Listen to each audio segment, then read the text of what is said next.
Hello, this is the Stories Beside channel. I release videos every day for you. Subscribe and click the bell. Well, I guess that's it now, and we're all set to go.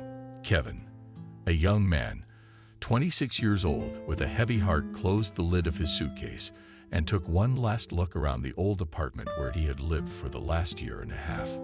Okay, that'll be on me, Kevin said aloud and slammed the door behind him, throwing the keys in the mailbox so the landlord could find them for sure.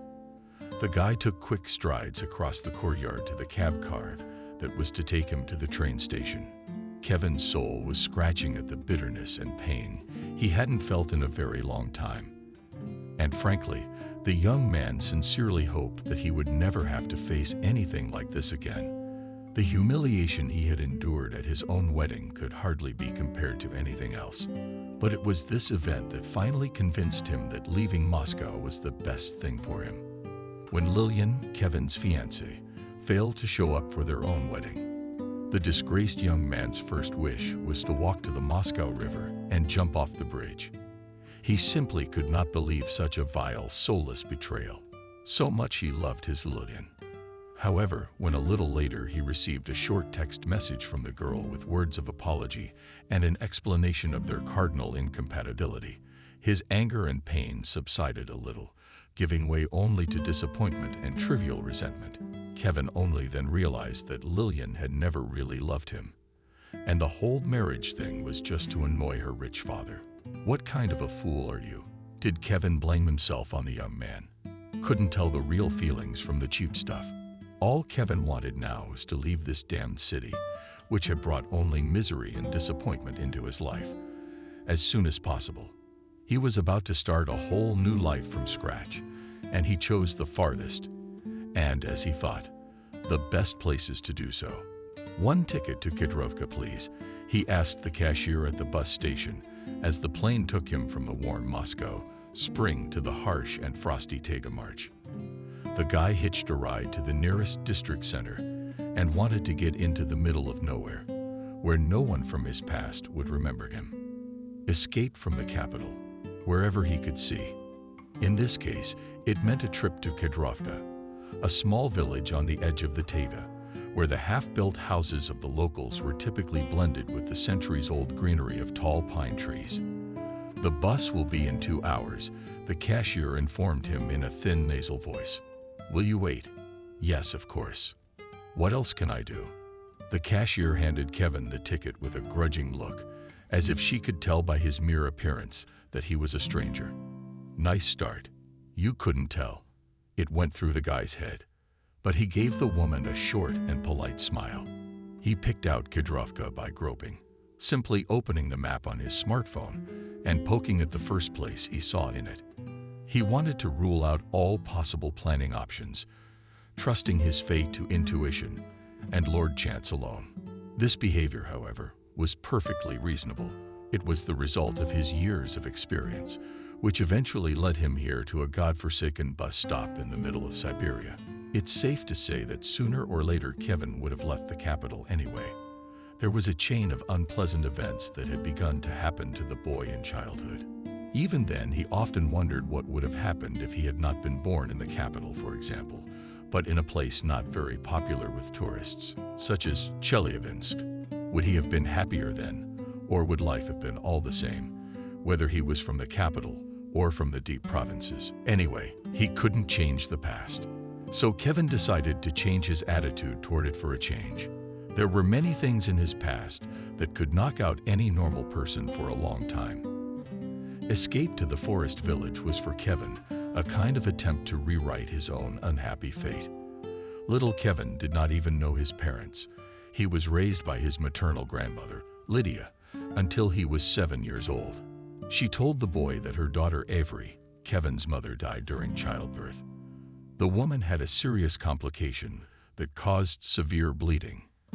Doctors fought for Avery's life for nearly 8 hours, but they couldn't save her life. Lydia was a wonderful grandmother, kind, caring, but also strictly fair. She didn't let little Kevin, as she put it, run amok for no reason, and in case of more serious pranks, like when he and the other boys took all the shovels and brooms out of the janitor's back room to tease him. She could give him a belt. That, of course, was not pedagogical at all. But Kevin, too, had learned from a young age what he could and should do. And what better way to stay away from, if you want to keep the skin on your soft spot intact. Basically, the grandmother of the little Kevin taught him to work, and often reminded him that in this life, you have to rely only on yourself. Lydia was especially fond of it. It was the moments when she and her grandson would make dumplings together. As a not comforting example of following the voice of the crowd, the older woman usually cited Stephen, the kid's father. Kevin, remember, you must live your life with your mind, and no one else's. If you rely on somebody else's will for everything, you can't go very far to sin. Like your daddy, Stephen's already on his third or fourth conviction. What's the use? Last time he wrote me, he said he couldn't wait to get out. You will live with him like kings, kings, kings. Lydia coughed and wiped her hand from her torment on Kevin's face. Well, that's great, the little grandson exclaimed then. Daddy must have some plan to make us a lot of money. The little boy deftly turned over the dumpling he had made and attached a pair of doe horns to it. Look, Grandma, just like the horns of the devil. You read me the story about the devil who stole the moth. Give it to me. Granny shouted at him, but angrily. She snatched a dumpling out of his hands. No need to play with food. Calling the devil to it. It's not Christian. Then the woman sighed how your father had a plan to return to normal life. He would have served his time after the first theft and a white man out. But he's a lost cause, you know. He's a no-good fool. How many times has your mother Avery told him to stop, Stephen? We don't need your dirty money. And he's just like a wallflower. It went that way because he got mixed up with some dirty people when he was a watchman at that factory I told you about. He followed their sweet promises of a nice life and got involved in all that crap. Now, even if he wanted to, he couldn't get out of it, and his life of crime was too much for him. Taught him to live a dark life, not a quiet one. Kevin asked his grandmother sadly, will he never come back to us?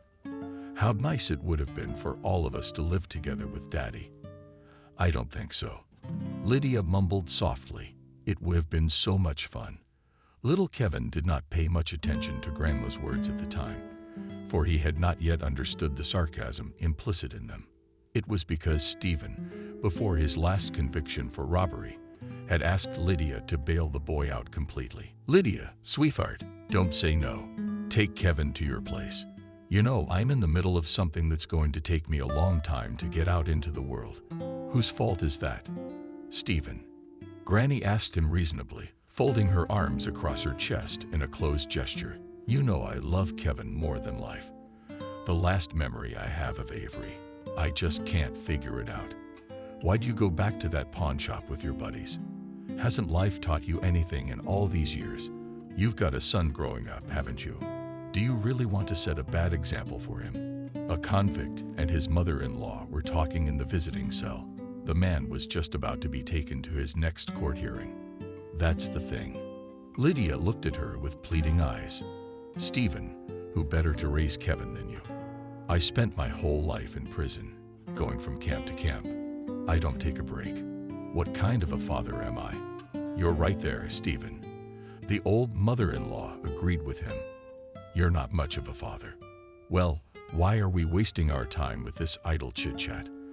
I understand what you're asking. Don't worry, on Kevin. I'll get him out of your apartment tonight. I don't want your alcoholic friends to come to him for vodka. They all don't know you're on another tour. Thank you, Lydia. Sweetheart, as I knew for sure that in this life, what's wrong with Avery? May he rest in peace. That with my mother-in-law, I shall write to you, Stephen vowed. After which the date was over. A few months after this conversation and another admonition to Kevin for making dumplings, Lydia received a letter from the colony, stating that Kevin's father had made a daring escape with 3 other inmates. Stephen's fate was unknown. However, investigators concurred that he had either drowned somewhere on the marshes. This time, the boy's father was serving time up north somewhere, or he was killed by his own accomplices with whom he had a dispute. It often happens in wild escapes, when the path of the fugitives is through the woods. The news of his father's death upset young Kevin greatly. Whatever his daddy was, he loved him and had no doubt that Stephen had the same warm feelings for him. One thing makes me glad, his grandmother told him at the time, is that his father is yours. If death has taken him, at least he'll stop stealing in heaven. Kevin is no criminal. And maybe he met Avery there and found peace at last.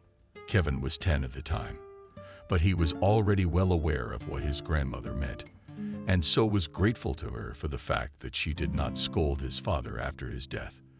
But this was not the end of Kevin's ordeal. Exactly 1 year later, when the boy was 11, Lydia died. The woman died suddenly. The doctors said she simply suffocated in her sleep. He found Lydia, but without breathing in the early morning, when he went to get a drink of water and find out why his grandmother was still not getting up, although it was almost 10 o'clock. Usually the elderly woman did not sleep very well, so she preferred to get up at 5 or 6 o'clock before her head finally snapped. It happened sometimes, the doctor who arrived on the scene explained to the shocked boy. Elderly people sometimes kind of forget to take a breath, and it's enough for their life to be cut short. But my grandmother had hardly been sick at all. Kevin looked at him in an incomprehensible way. Why did she choose to die now? Why? The doctor did not know how to answer this eternal question to the unhappy child, so he just lowered his eyes and asked his colleagues to finish their work as soon as possible. Kind-hearted neighbors helped with Lydia's funeral. The good people respected her and treated the deceased very well. They knew that the former factory worker was raising her little grandson on her own and was trying to provide for him on her very modest pension. After that, the child welfare officers came to Kevin's home and took him to the orphanage, where he had not fully recovered. That's when the boy had his sorrowful epiphany. Everyone he loved and considered his closest and dearest people had left him. Kevin was left all alone in a completely foreign and incomprehensible to him place. And the order in the orphanage was so harsh for the boy that he would have preferred to live alone, preferably somewhere on a desert island, where there were no indifferent to the gnashing in their teeth educators and those evil ones. Kevin, you little jerk, you're always trying to hurt him. Mocking him Victor Current, local scoundrel and tattletale. I bet you miss your convict daddy and your old grandmother. And the little scoundrel pretended that he had suddenly come to his senses. So they are both dead, long dead. Victor laughed like a horse, wiping away the tears that came from laughter. And Kevin was patient to the last, trying to contain his anger. Look at him, Scott, he shouted at his equally nasty friend, not forgetting to point a long, filthy finger at Kevin, who's still killing himself over the dead. He's like a girl. Scott was a tall kid who looked much older than his 12 years. Slowly, he pushed his violent playmates over and looked at Kevin with a sly squint. Hey man, maybe your grandmother's got some moves on, just to get rid of you. She got fed up with you, the son of convicts, to the point where she figured I'd better die and not deal with this loser no more. That's a good one. Yeah, Kevin. That's when Kevin couldn't take it anymore and lashed out at his abusers. He didn't even remember exactly how he'd managed to knock the huge Scott to the floor. But what the boy remembered crystal clear was the force and pleasure with which he punched the jerk in the face and stomach in short, methodical strokes, one after the other. Don't you dare touch my grandmother. Hardly. He uttered each word in time with the blows in my folder. Don't touch, you bastard.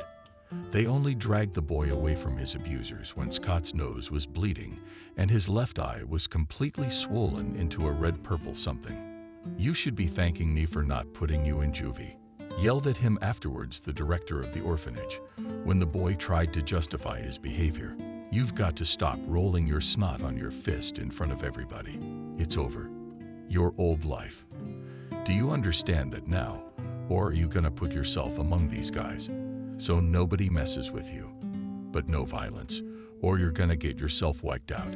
You think it's gonna be easy for me to calm Scott down so he doesn't report you. I could have had you follow in your father's footsteps and go to jail. Victoria, the director of the orphanage, sighed heavily and tapped her pen on the plastic tabletop. As a human being, I understand you, Kevin, but as director, I have to impose the most severe disciplinary punishment on you. You'll spend a couple of days in an isolation room. All you will eat is breakfast and lunch. It is necessary to make you understand that in this world you have to think with your head before waving your fists. Kevin acquiesced. What else could he do? Strangely enough, however, the 3 days he'd spent in the isolation ward after this story had seemed like a real vacation to the boy. No one poisoned him. No one tried to drag him into a fight. No one humiliated him. And they even brought him food separately from the other kids, which made it much more. When little Kevin came out of the isolation ward, he tried to follow the principal's advice and make the other boys respect themselves. Of course, it worked. It didn't work right away, but in time, after a couple of dozen more petty fights and squabbles with his classmates, Kevin still managed to adapt to the new reality that was now the orphanage. But for all that, nothing in the world the boy wanted more than to grow up quickly, to leave the walls of this grim and cruel place. When Kevin entered adulthood, he breathed deeply. This must be how his father must have felt when he got out of prison, thought the young man with an air of freedom. Indeed, nothing and ever will compare. Finding himself alone with life in Moscow, Kevin quickly realized that now he would have to spend 10 times more if he wants to make his way in the crazy competitive world of one of the largest metropolitan areas. He simply had no money for a decent education, and he needed a place to live and something to eat. In the end, the boy decided to rent a bed in a hostel to get his thoughts and consider how he should live. On his way to his temporary place of residence, Kevin picked up all the free newspapers offering all kinds of jobs. That same evening, he carefully studied everything that might suit him as a job. The next morning, he was pounding the doors of various companies. The first time he got a job as a courier, delivering documents, packages, and groceries to the elderly. However, the money from this work was only enough to pay for the next couple of nights in the hostel and to eat once a day at some cheap diner. Kevin urgently needed a stable job with a decent wage, one that would allow him to rent a real room. However, what could employers offer him, an orphan with no education and no father? He had more than one conviction under his belt, even though he was long dead. Finally, Kevin got lucky. In one of the capital's large supermarkets, he was offered a job as a loader. First, you will try to pass the trial period. And then, if we are satisfied, we will put you on the staff at full time, said a young, pretty girl in the personnel department. Physically, as I see, you are a hardy man. If you are not lazy and can fulfill the plan, then we will work out. Thank you very much. Kevin thanked her sincerely and took out of his pocket a beautiful chocolate bar in a shiny wrapper, which he had bought on the way to the interview just in case. The guy had spent almost all his last money on it. I won't let you down with this one, I promise. The recruiter only smiled flirtatiously, but accepted the treat. Just go. Kevin, go into the back office, where they'll give you your uniform and explain everything you need to know about your future duties. Backroom. Kevin was greeted with a surprisingly friendly welcome. Kevin shook his hand. Jacob, the lead foreman of the group, I've already been told about you. Well, you've got a good handshake, so you can handle the loading dock too. Here, take a look around. As they say, you're welcome. I'll get your uniform. The foreman disappeared into the back of the storeroom. In the meantime, Kevin tried to memorize the location of the exits and the place where the food trucks unloaded at the parking lot. Well, a minute later, he was holding out his clothes. Jacob, welcome to our store. We only have one rule here: fewer breaks, more business. You'll do fine, smiled at the kid with his new boss. I don't smoke, with the same bright smile, Kevin answered him. After which Jacob began to tell him about the peculiarities of his new job. From that moment, there was some light in Kevin's life. At first, of course, it was a little difficult. After all, working as a loader had its own purely physical peculiarities, but it paid better than the odd job as a delivery boy. Kevin was even able to fulfill his dream of renting a one-room apartment near the subway to get to work faster. The apartment, on the other hand, was the main item on which Kevin spent most of his earnings. A very small amount was left over for food, but the current state of affairs, though difficult, suited him just fine. At last he felt like a full-fledged man, officially employed and with his own place to live, albeit rented. A few more years passed like that. Then Kevin was unexpectedly promoted to foreman.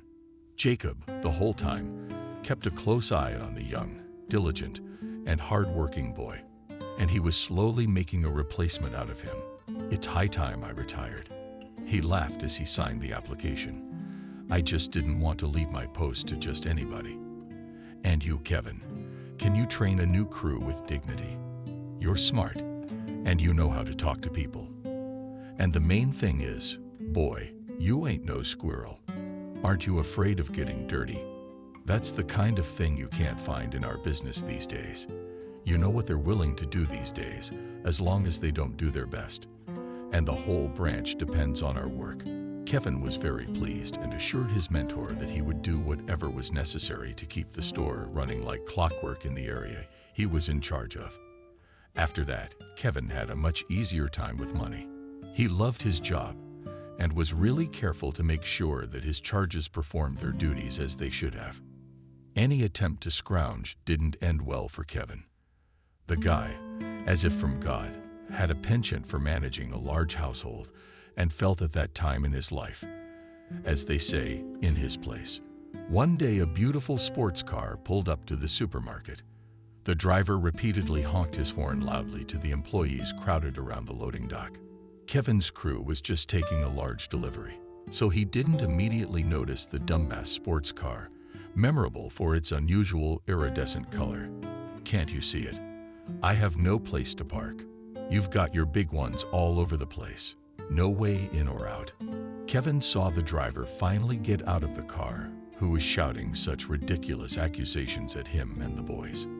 The first thing Kevin noticed was her long legs, wearing miniature patent high-heeled shoes. After that, a slender figure and long, slightly curly brown hair came into his field of vision. The girl, who was the driver of the posh car, stared impatiently at Kevin with her piercing bright blue eyes.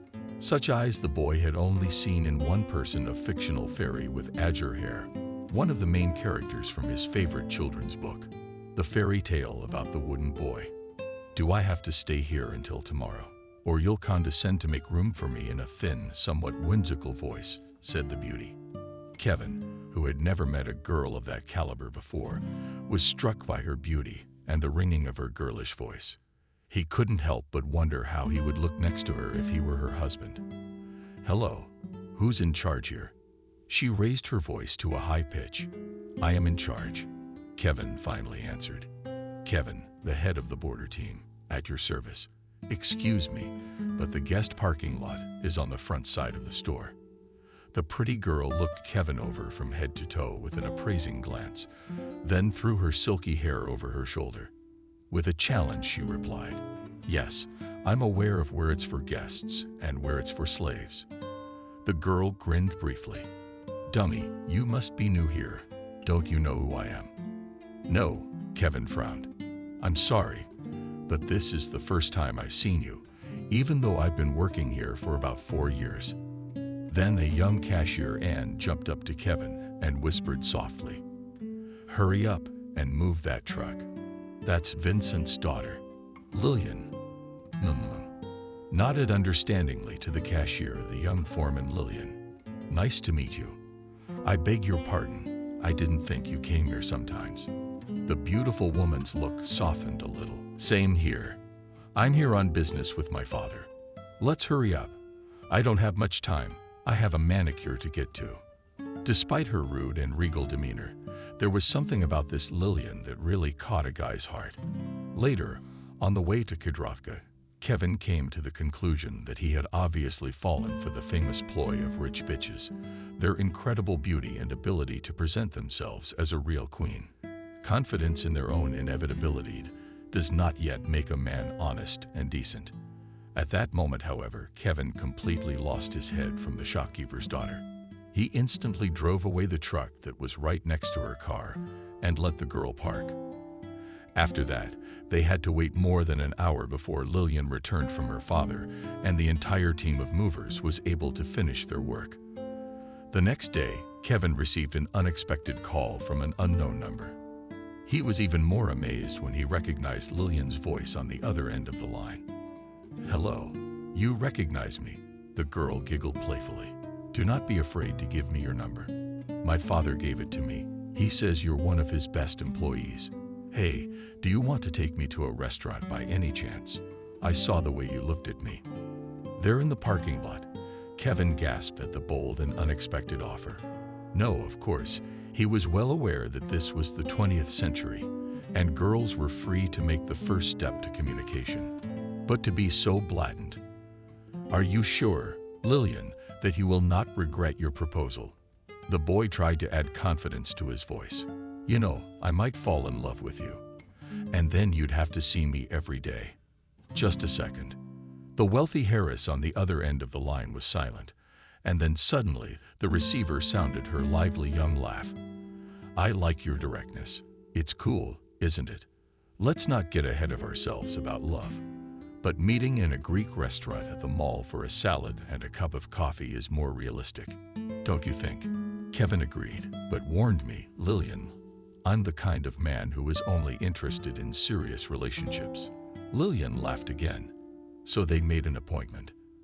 The night before their first date, Kevin could not sleep a wink. He still could not believe that such a beautiful and educated girl could choose him, even if it was just a restaurant. But who knows?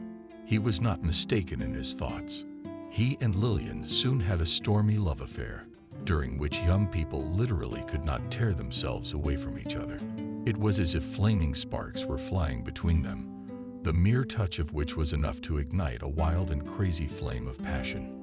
Lillian told her boyfriend that she was shaking because of how simple he was and how much he knew about life that she did not know. On closer acquaintance, it turned out that Lillian's manner was explained only by her social circle, alone with Kevin. The girl revealed herself to be entirely different, a tender and reverent side. "My father had pulled me out of London not so long ago. A couple of months after I returned to Moscow, she told him about herself. I studied international economics there. Mortal boredom, but I'll get all the skills to take over the reins of his father's firm. When the time comes for that. Aren't you afraid of the responsibility?" Kevin took a strand of her curly hair affectionately and played with it, making the fluffy curls flutter with his warm breath. "Not calmly," Lillian replied. "After all, Papa has no other heirs but me. I alone can keep the empire from an influx of sharks, as he says." "What about family?" asked Kevin unexpectedly. "I never thought about the fact that the management of the company can be handed over to knowledgeable people and build personal happiness yourself instead. Husband, children, that doesn't appeal to you." Lillian smiled at him strangely, and then a frantic gleam flashed in her eyes. "What are you implying? That you and I should get married? I remember what you told me about being in a serious relationship." "I'm serious, Lillian." Kevin was very nervous, but he dared to say it out loud. "If I asked you to be my wife, you would say yes." The smile on the girl's face slowly faded. It was the first time she had looked so seriously at her chosen one that he seemed to be about to stop his heart. In Kevin Lillian's green eyes, she read the most serious intentions. "Well, actually, if it wasn't one of your silly jokes, like the suggestion of going camping all weekend," the young brigadier's breath caught, and he realized he was about to die. Still not hearing her answer, Kevin had long ago and unconditionally given his heart to this girl. "I agree, silly," the girl shouted in his face, and then gave her now fiancé a passionate kiss. "That's it. You can exhale now." Poor Kevin thought himself the happiest man in the world. To think that Lillian herself had chosen him to join their hearts forever. In the holy union of marriage, Kevin had already begun to fantasize about how they would move to the suburbs, build a large house there, and raise their mutual children. What the boy didn't know, however, was that Vincent and his wife had a very negative attitude toward him and their daughter's impending wedding. "Lillian, you must be out of your mind," the director of the supermarket chain resented. "Why do you need this peasant? What do you want with him? To play cattle farm? Why do you want to play cattle? You want to play cattle farm with him? I'll just send you to Australia then. There's a better assortment of breeding bulls there." "Daddy, why are you talking about Kevin like that?" my daughter said with tears in her eyes. "He's not like all those other rich guys you're trying to get me to marry him, but he really loves me. He might be the only one in a million who needs me, you know, not me and your and Mom's money." Vincent theatrically clasped his hands together before fixing the tie that was clearly suffocating him. "Why did I summon you from London to play love with the movers, or to get into the business of our company with me? Well, I know it's a young thing, but you've played with that rascal, and that's enough. Why did you have to bring these games to the wedding?" It came to an unheard of scandal, which ended with a loud slamming of the door. Lillian told her father that she was going to live with Kevin until the wedding. Then she said she would leave town with him. In the end, on the day of the wedding, with Kevin himself and all the guests from the bride's side, there was no one at the brigadier's house. Prepared to meet the bride at the walls of the registry office, Lillian never showed up for the wedding. Instead, her parents came, and Vincent solemnly announced to the boy in public that Lillian had gone back to London. "What do you mean left?" He looked at the failed father-in-law. "Kevin, what about us? What about all this? I mean, we're supposed to get married." In a whisper, Kevin finished. The guests whispered, and then started giggling. They were all men of rank and social status who had come to see the show for the sole purpose of supporting Vincent and his arrogant wife. Deep down, each and every one of them was prepared for the fact that this was a ridiculous and inappropriate wedding. One way or another, it would end up being extremely comical for the groom and extremely unfortunate. After all, she would never marry that jackass. For Lillian, our daughter thought carefully before she decided to do this. Rose, the girl's mother, said in an icy voice, "I'm sorry, Kevin, but you should have realized that a girl like Lillian is no match for a longshoreman like you. I hope you'll find a girl to your liking. I'm sure any decent milkmaid would agree to marry you." And without all the pomp and circumstance, the crowd around him burst into ironic laughter. It was an embarrassment Kevin was simply not prepared to endure. Dropping the bouquet of flowers he wanted to give the bride, the guy rushed past the pack of glamorous jackals. Away was the refrain in his head as he ran down the cold stone pavement, tearing off his tie and festive tuxedo as he went. That was a day Kevin wouldn't wish on his enemy. The next morning, however, presented him with an equally pleasant surprise. Vincent personally summoned him to his office and forced him to write his resignation letter. "You'd better sign it now, Kevin," the businessman threatened him. "Otherwise, you'll have more problems than a dog with fleas." "What have you done with Lillian? Why did she leave me?" In a colorless voice, Kevin asked him.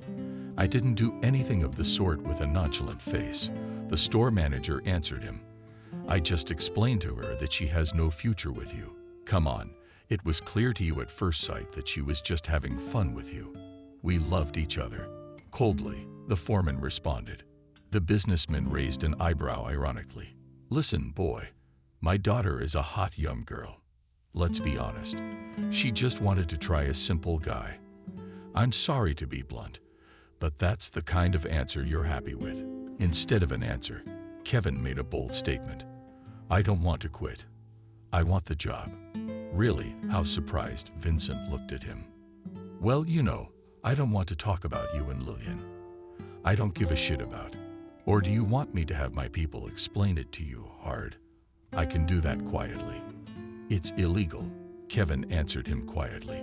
"Sure," confirmed the businessman. "Only you won't have time to tell the police anything. My guys will turn you into mincemeat in no time. You'll be a moron who can't even say 2 words. You want that? No? Then sign it and get the hell out of here. You'll get your check at the end of the week. Until then, I don't want to see your shadow in my store." "I see." Kevin didn't argue anymore, signed the statement, and left silently. He had had enough. And now, looking at the Tega scenery floating outside the bus window, Kevin, with a broken heart and a half-empty wallet, was driving to the small village of Kedrovka, where he wanted to find solace and perhaps try to fix the broken connection with the world inside himself. The young man felt literally broken and was not up to the end, certain about whether he could ever be repaired in any way. However, the fresh air and the endless expanses of the green sea gave Kevin, if not confidence, then a faint hope that he could still be useful in the land which he had been trampling on day after day for more than 20 years. When Kevin arrived in Kedrovka, the first thing he did was to ask the locals if they needed workers and lodgers. However, as it turned out, moving to the forgotten northern wilderness was only half the battle. In the village, as in Moscow, there was a great scarcity of work. "What did you want, young man?" the local postmistress said to him with her hands folded. "We have a small population in the village. It's not that great either. All our younger people try to escape to your capital as soon as possible. And here you can't even ask your own people for work. By the way, what's your business here? Not a fugitive, I hope. We're strict about that." The postmistress is a big, pretty woman. He took a close look at Kevin, and at that moment the guy felt like he was carrying a bag. X-rayed by customs for weapons and illegal substances.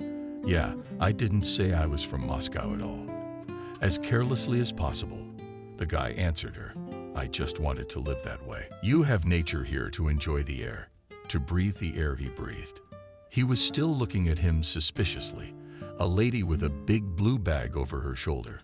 "Look, I have a young man, and if I see you in anything potentially dangerous, I'll report you to the police in a jiffy. We're no fools here. All the forest is near Siberia. You don't know how many pigeons are thinking of escaping from the zone." Kevin managed, with difficulty, but still managed to dodge the touchy subject and continued on his way, looking around in search of some store, or at least a couch, where his knowledge of cargo and security could come in handy. Pathetic attempts of landscape designers to show unity of nature with man ended with rare half-green trees and torn apart by local children, sandboxes among the fine trash stand, which, as at home, scurried around in search of food city pigeons. Here, however, everything was literally buried in green. Even the sunlight seemed cleaner and brighter than Kevin was used to in the capital. Wandering along one of the picturesque streets of Kedrovka, he noticed a small advertisement printed on an old typewriter. "Wow," thought Kevin. "Haven't seen one of these for 100 years." Stepping closer to look at the live ink, the guy unwittingly read the ad.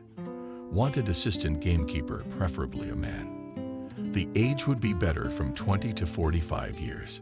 But if the body is strong, then you can, and older. Decent pay." Determined to try his luck, Kevin followed the address listed in the ad and came to the local hunting farm, where in a clean 2-story house lived and worked Chief Ranger of the Forest Bernard. The 67-year-old man received Kevin quite cordially, learning that he wanted to try his hand as his younger colleague. Bernard decided to ask the candidate directly, "Have you ever seen an animal in person, son? I don't mean in children's pictures, but in their natural habitat, so to speak." "Well," Kevin thoughtfully stretched out a squirrel from a fox. "I can tell a pheasant from a woodpecker, too." The old forester nodded. "How do you feel about the forest in general?" "With respect, I hope. I don't burn fires with my buddies, I don't," Kevin answered with a smile. "I don't like kebabs in general. I'm more of a vegetable guy." "I can see that," said the grandfather, looking at the tight athletic figure of the boy. "But you're still kind of skinny. Couldn't hurt to feed you. Where you live, huh?" Kevin lowered his head.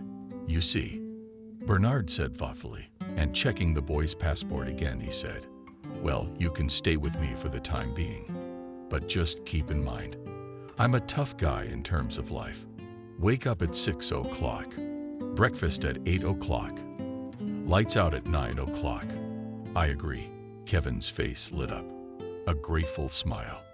I agree. To be honest, it's exactly what I really need right now. Strict discipline and a chance to be in nature. Well, I still have to teach you everything about nature. The gamekeeper slowed down the accelerated dreams of the former loader. You're very green in the woods, so I'm not gonna let you out on your own. Don't even ask. Only with me and only after the theory. Do you know what the taiga is like? What's it like? Kevin asked with a rhyme. The old man looked at him with such grandeur in his eyes. What had Kevin seen before, except in the pages of history about ancient kings of the past? I, my son, have spent 40 years on this patch. I know every blade of grass, every twig, and every beast inside out. The taiga can swallow or it can save a life. It's the hour when the darkest thoughts strike my head. Kevin looked at the forester with genuine interest, noticing that Bernard had ventured to continue. I once had an encounter with a bear in the forest thicket, Kevin exclaimed earnestly, impressed by the fact. As you can see, the forester pulled up the sleeve of his khaki protective jacket and showed Kevin 4 long, deep, dark purple stripes running all along his right arm and disappearing somewhere high under his clothes. Wow, I could only breathe out. Boy, that was quite a fight, wasn't it? Yeah, I didn't think I'd make it out of the woods alive. I could tell. Bernard, a bear has such strength that when it piles on you with all its weight, your bones crack like a snowball under the soles of a felt boot. How did you escape then? With sincere participation, the boy inquired. I jumped into the river from a precipice. The boy drove me onto a plateau, and there was a rock. There was nowhere to run. I shot 2 pellets at him. The bear didn't care.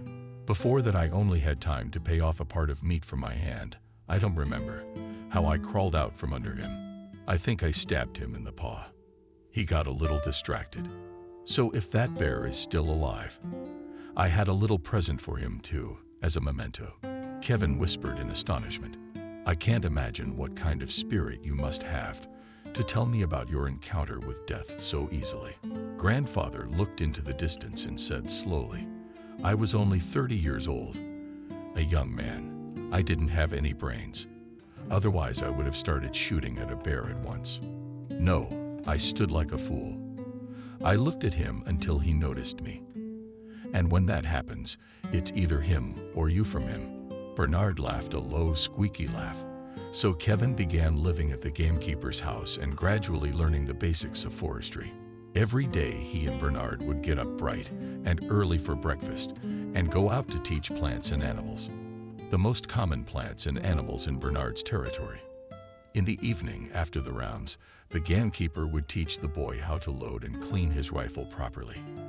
In these moments, the man felt like he was passing on to the young newcomer all the knowledge that had accumulated in him over the years and required its natural transmission to the next generation. How can you see? I am no longer young. Bernard told his apprentice his story. I live in this house all alone. It's been like 20 years now. All my relatives left for Peter a long time ago. I never had a wife and kids. It's a dangerous job for me. You know what I mean. Poachers with rifles or fugitives. Sometimes our forests were visited. Anyway, I decided that I shouldn't leave my young wife a widow for nothing. So I did not marry, although I had the opportunity. I see, nodded Kevin, simultaneously loading cartridges into the freshly cleaned rifle Bernard had given him for practice. I, on the other hand, got away from the hustle and bustle of the city. I'm tired of everything. But not only that, as I see with a sly look, Grandpa clarified. Kevin looked attentively at the huntsman and decided to trust him.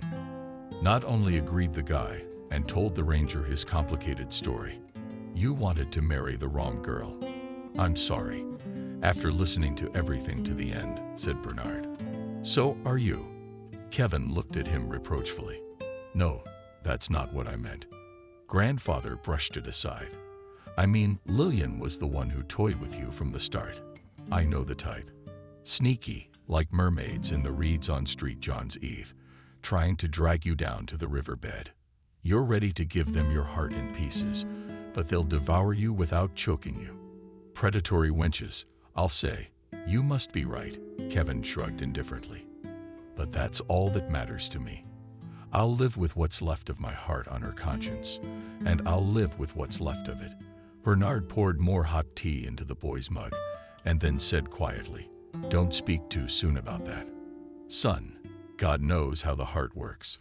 One day it's sick, the next day it's singing like a bird. And if he meets his true half, I do not have that half," confidently answered Kevin, and loudly clicked the barrel of the gun. "Let's go to bed. I'm tired." Grandpa didn't pester his pupil anymore and waddled off to his bedroom. After about a month, Kevin was free to handle the gun, clean it perfectly, and even make his own ammunition. He did not, of course, intend to hit any animals. However, as correctly said Bernard, all sorts of situations can happen in the taiga. Therefore, it was compulsory to carry weapons. Kevin was quick to grasp everything and got his bearings in the green expanse of the forest. So he was soon able to fill in for Bernard during his rounds. If the latter, due to his old age and illness, was not well on some days. "Well done, Kevin." The forester praised his work. "I see that you love the forest. You do everything diligently and with love. You'll make a good ranger." One chilly September evening, a strange and eerie event happened in Kadrovka. The silence of the autumn twilight was abruptly cut by deafening shots, and then by women's screams. "Father, Father, don't take the sin on your soul." 2 shots rang out again, and then a drunken male voice yelled, "I'll shoot the bitch. What do you think you're doing? She got a bellyful in the city from some rich son of a bitch, and now I'm back home. Let my daddy get me through the winter. Have babies." He mocked the screaming girl. "Disgraceful. You dog's brat. You've lost your conscience. Your mother was right to name you after that Greek pelt. No bastards in my house." Bernard and his apprentice quickly descended to the porch, throwing their jackets on. "What's this, Bernard? Trying to fumble for a lantern in the halls?" Kevin asked. "It doesn't sound like anything. Teresa is screaming. Is she back, or what? I think Kurt's back too. Wait, I'll go myself. At least take the gun." The boy reminded him and handed his grandfather the gun. "Come on," he nodded, and in a couple of minutes he was already at the forest edge, where the local farmer, Kurt, was drunkenly trying to shoot his adopted daughter, Teresa. "Kurt, you should lower the gun a little bit," pointing your own aggregate at the farmer in a surreptitious voice, said the huntsman. "What's up? Shooting at people in the middle of the night? Or did you fill your balls with vodka again?" Kurt, like a bear, with sharp slanting movements, moved his sight from his stepdaughter to Bernard. "What's it to you? An old stump with a slurred tongue?" asked the man. "My daughter. Whatever I want, I do." The grandfather raised his gray eyebrows. "Well, if you want to watch the girl go into labor in the field, of course, I will not interfere with your business, but you should give me Teresa. Let her live in my house, if you are afraid of disgrace." In the farmer's cloudy, drunken eyes glimmered for a moment a kind of realization. "What exactly does the gamekeeper want from him? What's in it for you?" he asked, without letting go of his rifle scope. "What's the benefit? Uncle Bernard, don't listen to him. He's really drunk now. He will shoot you something good," I shouted to grandfather, holding a huge heavy belly. "Girl, he's not thinking straight at times like that." "Shush." Her stepfather shouted at her and pointed the gun at the pregnant girl again. "Hush, hush, daughter, it's familiar. How do you talk to people like that?" Bernard gripped his gun with one hand and with the other tried to get some crumpled up bills from his jacket pocket. The grandfather did all this without taking his eyes off the farmer and Teresa. "Here's enough for the first time for your hangover," tossed Kurt under the feet of the rustling pieces of paper the forester. "Just give me the girl. Be my friend." The drunk farmer immediately threw his rifle on the ground and greedily picked up the bills. "Take me," what Kurt said, as if nothing had happened. "I don't really need to shoot her. Come to think of it, what's the point of getting dirty for nothing?" The old woodsman just shook his head. He said, "What are you doing with yourself, Kurt?" Then he slowly walked past him, took Teresa under his arm, and led her past her drunken stepfather into his house. "What have you done?" "Uncle Bernard," the girl whispered to him in passing.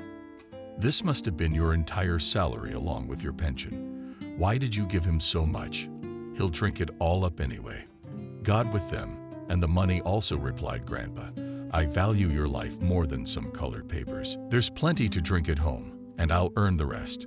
When Bernard brought the frightened girl home and introduced her to Kevin, she immediately bustled about the household in gratitude for her rescue. Teresa baked for the men in a frying pan delicious quick pies with sorrel, which Bernard's grandfather always dried in his pantry. I didn't like it. I told my Nicholas parents later when I was pregnant, when they all had tea together with a treat. He came from a rich family, and I was a bum by their standards, although he promised me to the very last that he would be with me and against my parents. But in the end, it was all a lie. So I came home and decided I was going to give birth to triplets in a foreign town. "Triplets?" Kevin asked her incredulously, staring at her round belly. "Oh my goodness, I'll have grandchildren in my old age." He muttered to himself. "You can stay, Teresa, as long as you like, can't you? Kevin and I will be your protectors and helpers. We live simply. And unlike Kurt, we put it by the collar every single day." "Thank you." Grandpa Bernard sincerely thanked Teresa. "You saved me from my grandfather today. I don't know what would have got into his head, and if it had been just me. But I have kids."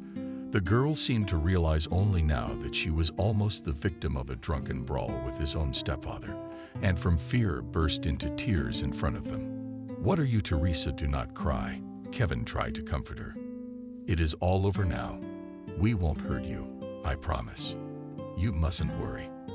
Teresa sobbed again and looked tenderly into Kevin's eyes. "Thank you, too, for your concern." Without a trace, a few more months flew by. Teresa successfully gave birth to triplets Lucas, Stella, and Agata, 3 adorable twins. Bernard couldn't get enough of them and constantly babysat them, while the young mother was doing her chores and Kevin was doing his rounds.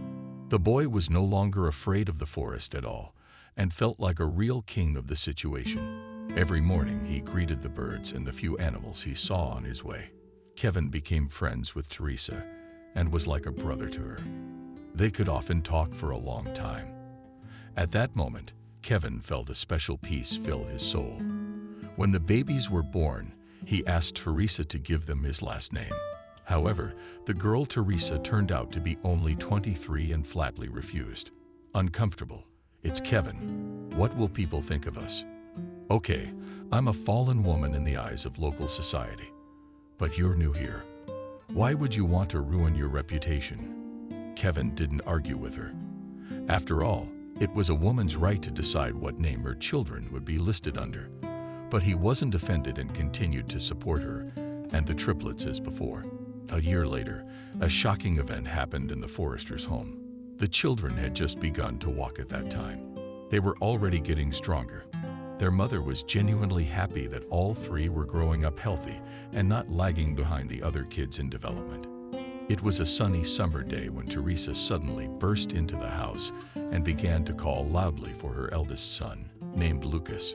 "Lucas, where are you, son?" The grandfather, who was at home at the time, heard the shouts of a frightened woman and hurried down from the 2nd floor, where he was just working with some papers. "What is it, Teresa? Why are you shouting?" he asked anxiously. "Lucas is missing, Grandfather Bernard. I just went to hang up the laundry after the wash, and I noticed he was nowhere to be found. God, I thought he was in his room playing with the girls, but there he was." Teresa was running around the hall like a headless chicken, not knowing what to grab or where to run. "Wait at home then," Teresa advised her grandfather, throwing his jacket over his shoulders and grabbing his gun. "I'll find Kevin now, and we'll look for Lucas together. Us chill out for now. God willing, maybe." Nothing terrible had happened yet. The men radioed Kevin and agreed to meet at the gamekeeper's house to pick up the trail and find the boy. Jesus, he was only a year old. Who could he be bothering? Surprised, Kevin looked at the footprints of the boy's tiny boots. Could it be Kurt? What else was he up to? Decided to ransom his son. The old woodsman shook his head in the negative. He was a fool, of course, but not a criminal. He'd never think of stealing another man's child. It would never have occurred to him to steal another man's child. There's obviously strangers involved. You see, the forester pointed to his assistant at a piece of colored blouse hanging on the wild raspberry bush beside him. Kevin spotted something bluish in the grass. Look, Bernard, it's a shoe, Lucas. Together, the forest rangers walked along the forest road straight to the river and the forest belt that followed it. Along the way, they came across another of the boy's favorite toys, a plush unicorn, a pony, and a few buttons of the baby's clothes. Yes, he seemed to be fighting back.